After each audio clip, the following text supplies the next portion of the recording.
আহ, এই লেসনে আমরা ওয়ার্ড 2007-এ করা কোনো ডকুমেন্ট কোনো নামে যেটি সেভ করা হয়েছে সেটি কিভাবে পর্দায় রিট্রিভ বা ওপেন করতে হয় সেটি দেখব।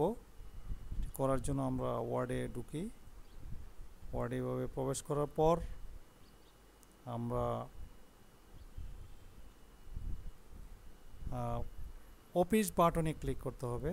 অফিস বাটনে ক্লিক করে আমরা ওপেনে ক্লিক করে যে ফোল্ডারে ফাইলটি সেভ করা আছে সেই ফোল্ডার থেকে আমরা ওপেন করতে পারি। আর এখানে রিসেন্ট ডকুমেন্টে আমরা রিসেন্ট কাজ করা হয়েছে এই ধরনের ফাইলের তালিকা দেখাবে।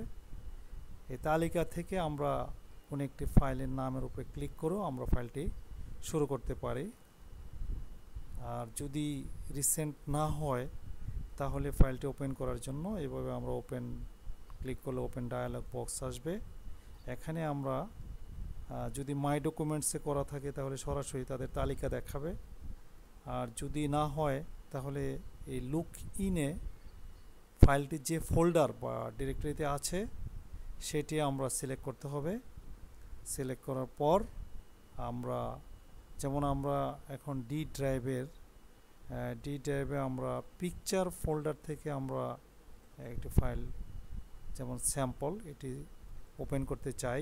এভাবে সিলেক্ট করার পর ওপেন বাটনে ক্লিক করতে হবে। ক্লিক করলে ফাইলটি পর্দায় চলে আসবে। এভাবে আমরা ওয়ার্ড 2007-এ সহজে যে কোনো ফাইলকে রিট্রিভ বা ওপেন করতে পারি।